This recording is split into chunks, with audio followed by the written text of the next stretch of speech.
जय हिंद दोस्तों। तो कैसे हैं आप लोग। आशा करता हूं कि आप लोग जहां भी होंगे बिल्कुल सही होंगे और खूब बढ़िया से पढ़ाई कर रहे होंगे, पूरा जम कर तैयारी कर रहे होंगे परीक्षा की, क्योंकि परीक्षा अब आप लोग के सामने है, एकदम नजदीक आ चुका है। तो मैं ऐसा उम्मीद कर सकता हूं कि आप लोग अच्छे से पढ़ाई कर रहे होंगे, पूरा जम कर तैयारी कर रहे होंगे। तो फ्रेंड्स, आपकी तैयारी को और अधिक मजबूत बनाने के लिए मैं आ चुका हूँ आज के इस वीडियो में। तो इस वीडियो में हम आपको इस त्रिकोणमितीय सारणी को मात्र 15 से 20 सेकंड में याद कराने वाले हैं। हाँ, ये वीडियो थोड़ा सा लंबा हो जाएगा। ये वीडियो थोड़ा सा लंबा हो सकता है, ठीक है, 5 से 10 मिनट का हो सकता है, लेकिन यदि आप इस वीडियो को शुरू से लेकर अंत तक देख लेते हैं तो आप इस सारणी को मात्र 15 से 20 सेकंड में बना लेंगे, ठीक है।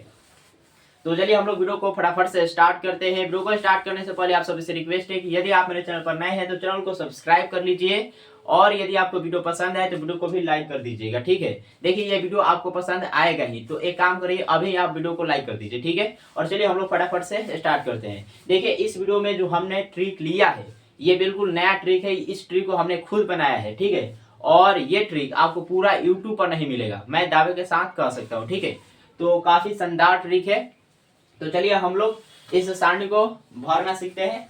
तो देखो भैया, इस पूरे सारणी को भरने के लिए सबसे पहले आपको इस सारणी के पहले लाइन के जो बक्से हैं उसको भरना आपको आना चाहिए, ठीक है। अब ये बॉक्स हम लोग भरेंगे कैसे, पहले लाइन के ये जो बॉक्स इसको भरेंगे कैसे।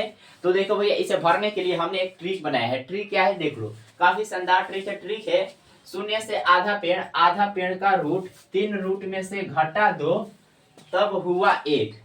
अब देखिए, ये ट्रिक है, तो इस ट्रिक को आप याद कर सकते हैं एक पेड़ को इमेजिन करके, ठीक है। ये पूरा ट्रिक एक पेड़ पर टिका हुआ है। अब देखो, जब ट्रिक छोटा होता है, मतलब एकदम क्या कहते हैं, जब उसे बोया गया रहता है तो उस समय क्या रहता है, जब उसे बोया जाता है तो उस समय एकदम वो नादान होता है, मतलब एकदम ना के बराबर होता है, शून्य होता है, ठीक है। तो इसलिए यहाँ पे शून्य। उसके बाद क्या होता है, जब छोटा होता है तो थोड़ा सा बड़ा हो जाता है। तो इसलिए यहाँ पे शून्य से आधा पेड़, शून्य से आधा पेड़ मतलब शून्य से आधा पेड़ हो गया, ठीक है। उसके बाद क्या हुआ, आधा पेड़ का रूट, रूट यानी समझते हो, रूट यानी क्या होता है, जड़, ठीक है। तो जब पेड़ बड़ा हो गया तो उसका जड़ भी क्या हो गया, थोड़ा बड़ा हो गया, मजबूत हो गया। तो आधा पेड़ का रूट, उसके बाद 3 रूट में से घटा दो। अब देखो भैया, पेड़ के कितने रूट थी, कितने जड़ें थी, तो 3 जड़ें थी, ठीक है। उसमें से हमने क्या किया, घटा दिया 2। अब 2 को जब घटा देंगे, 3 गो रूट में से 2 गो रूट घटा देंगे तो क्या होगा भैया, एक ही ना रूट बचेगा। तो यहाँ पे लिखा हुआ है ना, तब हुआ 1।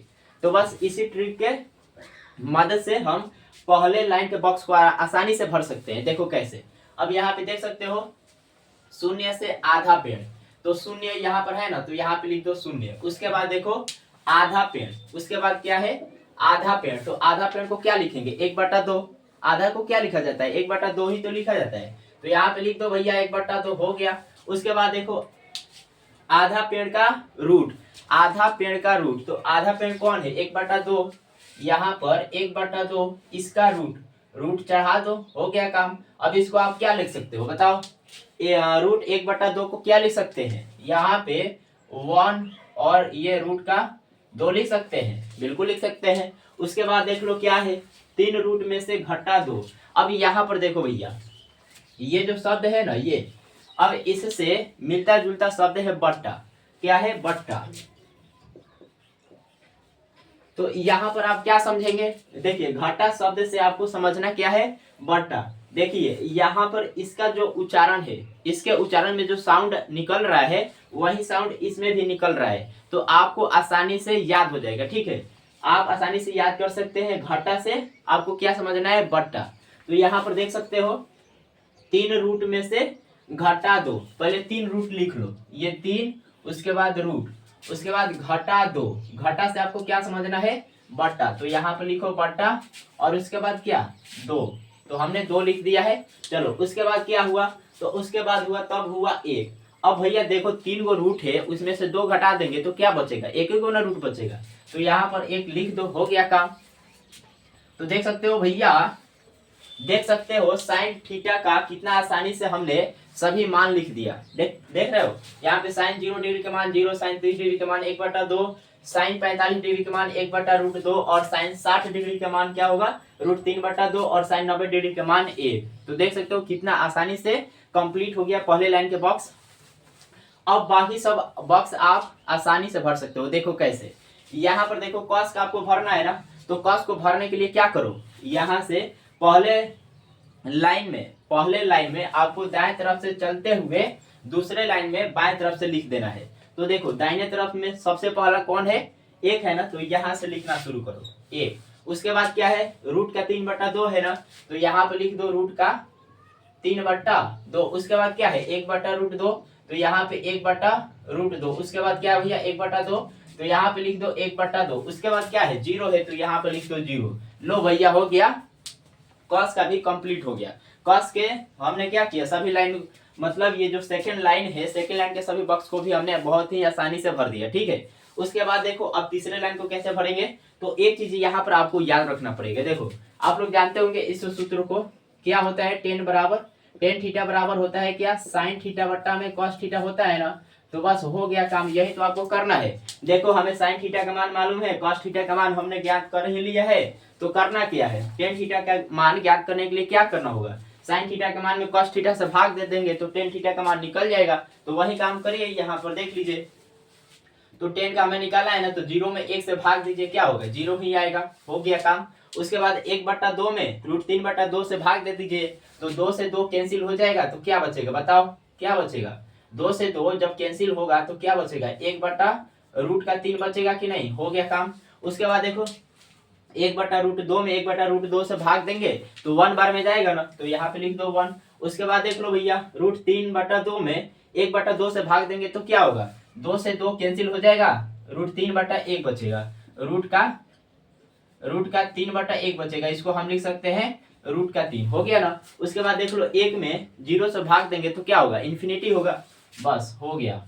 तो तीनों बॉक्स को हमने भर दिया। अब बाकी ये जो 3 बॉक्स है ये तो बहुत ही आसानी से भर देंगे, बहुत ही आसानी से। देखो कैसे, यहाँ पे कॉट है ना, तो 10 का उल्टा होता है कॉट, तो 10 के मान को जब उल्टा कर देंगे तो कॉट का निकल जाएगा। चलो हम लोग कर लेते हैं। तो यहाँ पे देखो 10 का उल्टा, यहाँ पे 0 है, तो 0 का उल्टा करेंगे तो क्या होगा, देखो यहाँ पर 0 के नीचे कुछ भी नहीं होता है तो 1 होता है, ठीक है, तो इसको उल्टा करेंगे तो 1/0 हो जाएगा।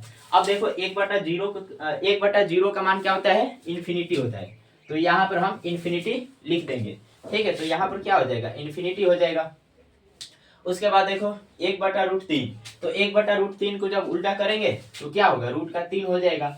उसके बाद देख लो 1, तो 1 का उल्टा करेंगे तो 1 ही होगा। उसके बाद देख लो √3, यहाँ पे √3 है, तो √3 के नीचे कुछ भी नहीं है तो 1 है, इसको उल्टा करेंगे तो 1/√3 हो जाएगा, तो यहाँ पे लिख लो 1/√3, हो गया काम। उसके बाद इन्फिनिटी है ना यहाँ पर, तो देखो इन्फिनिटी को तुम क्या लिख सकते हो, इन्फिनिटी को देखो यहाँ पर इन्फिनिटी बराबर क्या है, 0/1 है ना, 0/1, तो इसको उल्टा करेंगे तो क्या होगा, 1/0, ठीक है, 1 सॉरी यहाँ पर वो नहीं होगा, ठीक है, यहाँ पर देखो उल्टा ये 1/0 बराबर है इन्फिनिटी, ठीक है, 1/0 बराबर है इन्फिनिटी, तो यहाँ पे क्या होगा, देखो 1/0 बराबर इन्फिनिटी है, तो इसको जब उल्टा करेंगे तो क्या होगा, 0/1, तो 0 में 1 से भाग देंगे तो क्या होगा, 0 ही आएगा, तो 0 लिख दो, हो गया काम। उसके बाद देख लो सेक थीटा का लिख सकते हैं बहुत ही आसानी से। देखो ये कॉस थीटा का उल्टा होता है सेक थीटा, ठीक है, यहाँ पर कॉस का उल्टा क्या होता है, सेक थीटा,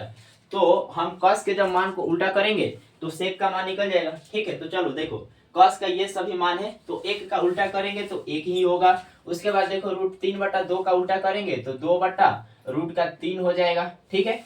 उसके बाद क्या है 1/√2, तो इसको जब उल्टा करेंगे तो √2 हो जाएगा, ठीक है, होगा कि नहीं, बिल्कुल होगा। उसके बाद देखो 1/2, तो इसको उल्टा करेंगे, इसके मान को पलटेंगे तो क्या होगा, 2 हो जाएगा। उसके बाद 0 है, तो देखो 0 को जब हम पलटेंगे तो क्या होगा, तो 0 के नीचे कुछ भी नहीं है, 1 है, तो यहाँ पर 1 पलट देंगे तो 1/0 हो जाएगा। इसका मान क्या होता है, इन्फिनिटी होता है, ठीक है, इसका मान क्या होता है, इन्फिनिटी, तो यहाँ पे लिख दो, यहाँ पे तुम लिख दो इन्फिनिटी, हो गया। उसके बाद लास्ट लाइन वाले बॉक्स रह गया, इसको ही बहुत ही आसानी से भर सकते हैं। देखो कॉसेक, कॉसेक किसका उल्टा होता है, तो याद रखना भैया कॉसेक होता है साइन का उल्टा, ठीक है, कॉसेक किसका उल्टा होता है, साइन का, तो साइन के मान को जब हम उलट देंगे तो किसका निकलेगा, कॉसेक का। चलो हम लोग उलट देते हैं, तो यहाँ पे 0 है ना, तो 0 को उल्टेंगे तो क्या होगा, देखो यहाँ पर 0 है, 0 है, तो 0 के नीचे कुछ भी नहीं है, 1 है, ठीक है, तो 0 के मान को पलटेंगे तो क्या होगा, इन्फिनिटी आता है। यहाँ पर तुम लोग देख सकते हो